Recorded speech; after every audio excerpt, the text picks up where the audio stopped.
Ikuti kami yuk mewawancarai salah satu pelaku UMKM di Jalan Arya Santika, Margasari.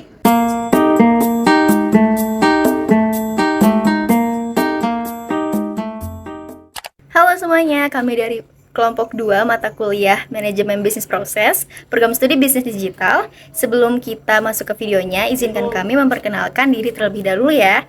Dengan saya sendiri, Laisa Kamislihi Salsabila, dan ada teman saya, Dela Putri Liansyah, lalu Nadine Azara. melalui wawancara ini, kami akan menggali berbagai informasi melalui dari sejarah berdirinya usaha, proses operasional, strategi pemasaran, pengelolaan sumber daya, hingga tantangan yang dihadapi serta upaya yang dilakukan untuk mengembangkan bisnisnya. semoga setelah kalian menonton video ini sampai akhir, dapat menambah wawasan mengenai bagaimana proses bisnis sebuah UMKM dijalankan dalam kehidupan nyata. Simak terus videonya ya! Jadi, pelaku UMKM yang akan kita wawancarai hari ini adalah Seblak Prasmanan Teh Yosi yang berada di Jalan Arya Santika, Margasari, Kecamatan Karawaci, Kota Tangerang. Jam operasional Seblak Prasmanan Teh Yosi ini mulai dari pukul 12 siang hingga pukul 8 malam. Seblak Prasmanan Teh Yosi ini sudah memiliki 2 cabang di area Tangerang. Lokasi pastinya itu berada di cabang pertama yaitu Jalan Impres 17, Larangan Ciledug, di depan Masjid Al-Ikhlas. Lalu di cabang kedua ada di Jalan Arya Santika, Margasari, Karawaci, di samping Alfamidi Galeong. Untuk memberikan kenyamanan kepada pelanggan, Seblak Prasmanan Teh Yosi menyediakan area makan di tempat sehingga pengunjung dapat menikmati hidangan yang masih hangat dengan suasana yang nyaman. Agar memperoleh informasi yang lebih lengkap, mari kita langsung simak hasil wawancara kami. Sejak kapan Seblak Prasmanan Teh Yosi mulai beroperasi? Sekitar udah 2 tahun. Sekitar udah 2 tahun, oke. Berapa rata-rata pelanggan per hari? Udah kayak ada hampir 30 kilo ada. Oh, 30? Iya. Oh, banyak ya? Ada yang beli gitu 30, kadang nggak sampai segitu gitu. Kadang rame, kadang sepi. Berapa sih jumlah karyawan yang terlibat? 2. Oh, 2 aja? Oh, 2, oke. Mengapa menggunakan konsep prasmanan?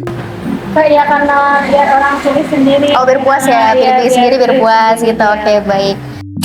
Untuk alur pelayanan dari pelanggan datang sampai pulang, pelanggan bisa langsung memilih topik seblak sesuai selera, lalu mengisi tingkat kepedasan dan rasa yang diinginkan di kertas pesanan. Setelah itu, pelanggan langsung memberikan pesanannya kepada penjual untuk dimasak.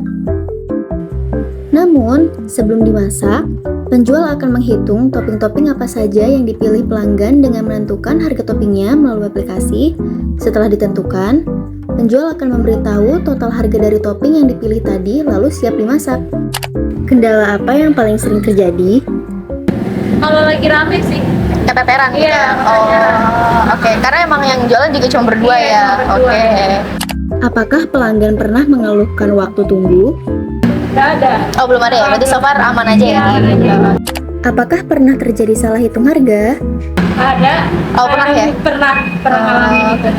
Nah, setelah kita semua melakukan wawancara dan observasi kemarin, kita akan menjelaskan analisis dan usulan perbaikan proses operasional pada UMKM Seblak Prasmanan Teh Yosi menggunakan pendekatan bisnis proses manajemen.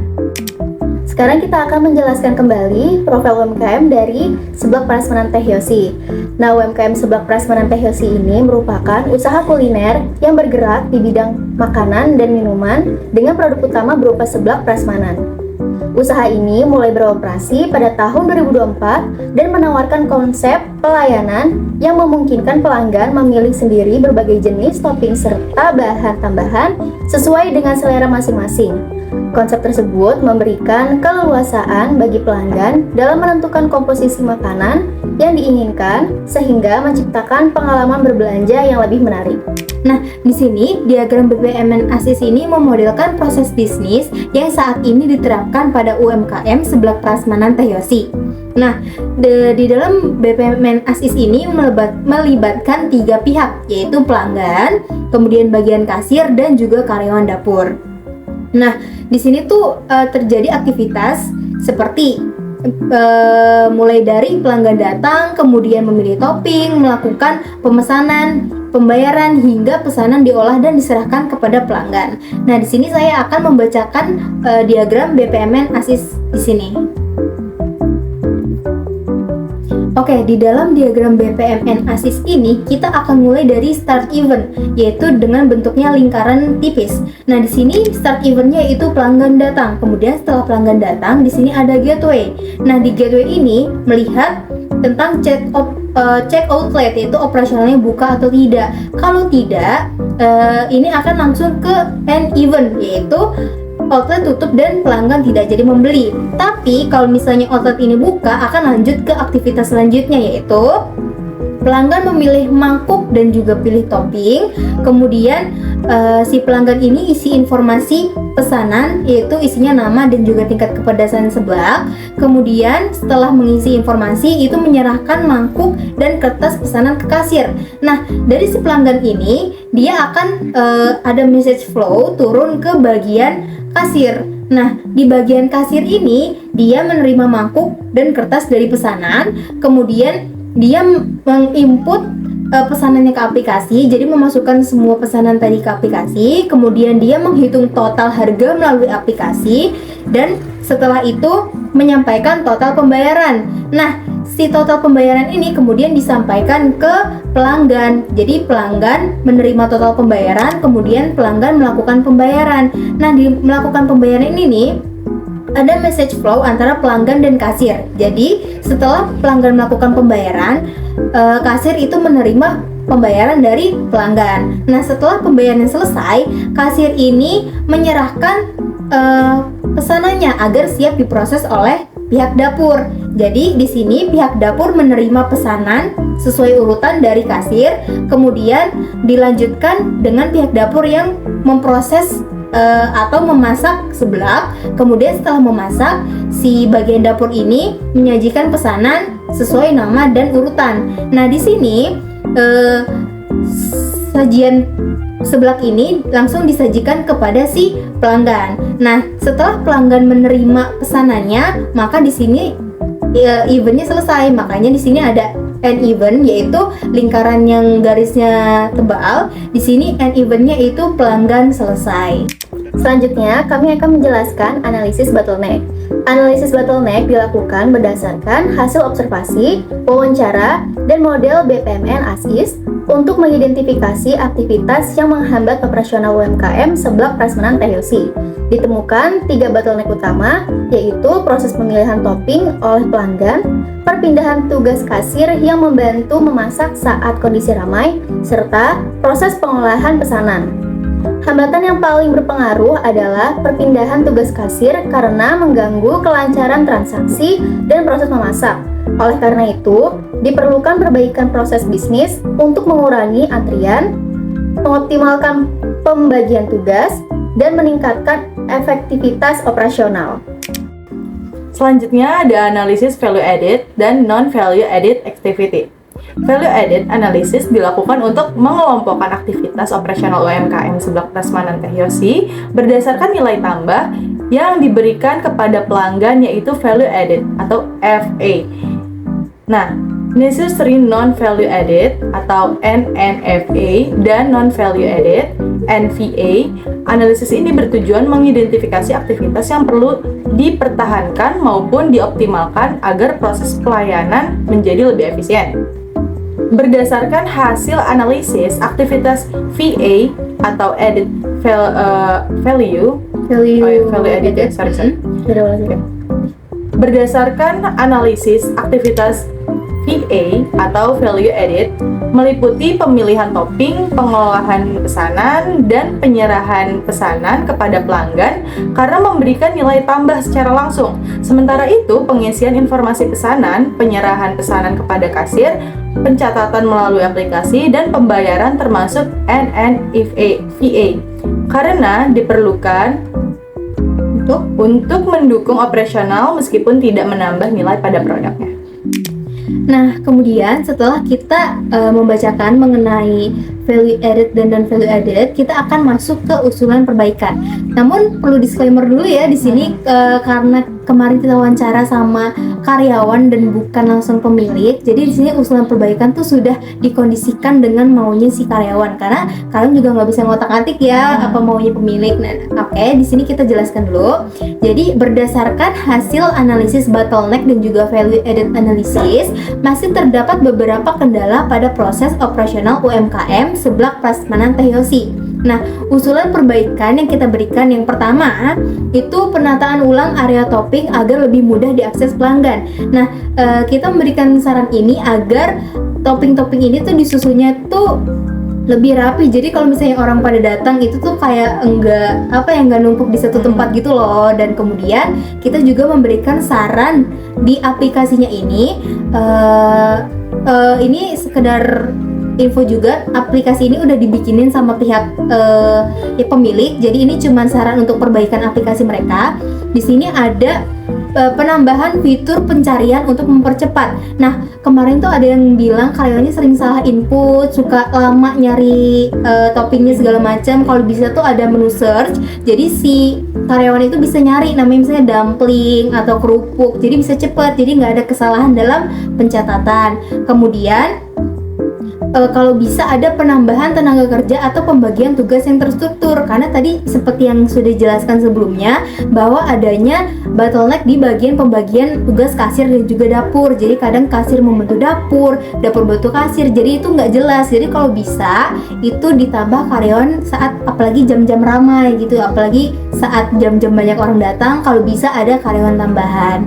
Nah, dari proses-proses yang kita usulkan ini, kami harap ini menjadi dasar dalam penyusunan BPMN2B dengan harapan proses pelayanan menjadi lebih efektif, efisien, dan mampu mengurangi antrian dari pelanggan. Nah, di sini diagram 2B-nya kita mulai dari start, kayak biasa, start yang garis bulatnya tipis, itu ada pelanggan datang. Kemudian di sini seperti awal masih ada gateway di sini untuk mengecek apakah tutup dan buka. Kalau tutup berarti langsung end event, yaitu outlet tutup dan tidak jadi membeli. Kalau misalnya buka lanjut ke proses selanjutnya, yaitu pelanggan mengambil mangkuk. Kemudian, nah di sini ada perubahan nih. Tadi kan memilih mangkuk dan langsung ngambil topping kan. Nah di sini perubahannya ada pilih topping, namun ada tambahan nih, areanya ditata ulang dan dikelompokkan berdasarkan kategori sesuai urutan aplikasi. Jadi kalau bisa urutan di tempat sananya itu urut kayak urutan aplikasi gitu loh. Jadi nomor 1 misalnya dumpling, ya berarti di tempatnya juga urutan nomor 1 itu dumpling gitu. Nah setelah itu pelanggan mengisi kertas pesanan sama isinya nama dan tiket kepedasan. Kemudian pelanggan menyerahkan mangkuk dan kertas pesanan ke kasir. Nah di sini ada message flow, dia langsung mengarah ke bagian kasir, yaitu kasir menerima mangkuk dan kertas isi notes dari pelanggan. Kemudian setelah itu si kasir ini mencari data topping pada aplikasi menggunakan fitur search. Nah, di sini juga sudah dimasukkan perbaikan dari kita, yaitu fitur search. Jadi biar mempermudah si kasir ini dalam mencari topping agar tidak terjadi kesalahan. Kemudian setelah itu si kasir menginput pesanan ke aplikasi, yaitu tadi sesuai urutan topping dan sesuai area prasmanan tadi. Jadi sudah enak kan tadi kalau misalnya prasmanan areanya sama kayak aplikasi, jadi langsung masukin. Kemudian setelah itu total harga akan muncul otomatis. Kemudian setelah harga yang muncul, itu kasir menyampaikan total pembayaran kepada pelanggan. Nah di sini disampaikannya langsung kepada pelanggan. Setelah itu pelanggan menerima total pembayaran dari kasir dan setelah itu melakukan pembayaran. Nah, dilakukan pembayaran ini juga ada message flow balik ke bagian kasir. Jadi si kasir itu jadi setelah si pelanggan tadi melakukan pembayaran, si kasir menerima pembayaran dari pelanggan. Kemudian setelah pelanggan melakukan pembayaran, pelanggan itu menunggu pesanan selesai. Nah, di sisi kasir, setelah kasir menerima pembayaran, kasir akan mengirim informasi pesanan ke dapur. Nah, mengirim informasi pesanan ke dapur ini ada message flow juga. Jadi si pihak dapurnya ini menerima informasi pesanan dari kasir. Nah, di sini juga ada tambahan baru dari kita, yaitu ada gateway. Nah, di sini ada gateway-nya itu adalah jam operasional, apakah ramai atau tidak. Kalau ramai atau iya jawabannya, berarti proses masak dibantu oleh tenaga kerja tambahan seperti yang kita usulkan tadi di awal. Namun kalau tidak, itu proses memasak bisa dilakukan oleh karyawan utama. Jadi karyawan tambahannya itu ngapain? Ya menyajikan minuman, ya kan, atau misalnya membantu dalam pelanggan milih-milih topping segala macam kayak gitu. Kemudian di sini disatukan lagi dengan shore join atau gateway join. Kemudian setelah itu si karyawan ini jelas memasak makanannya. Kemudian setelah si bagian dapur ini memasak makanan, akan menyajikan pesanan sesuai dengan nama dan request pelanggan. Nah, di sini dia langsung menyajikan kepada pelanggan. Jadi setelah pelanggan menunggu pesanan, pelanggan langsung menerima pesanan. Nah, setelah di sini sudah selesai. Jadi end event yaitu lingkaran yang bulatnya itu tebal. Nah, di sini end eventnya itu pelanggan selesai. Demikian hasil wawancara kami bersama Seblak Prasmanan Teh Yosi. Semoga informasi yang disampaikan dapat memberikan wawasan dan manfaat bagi kita semua. Terima kasih.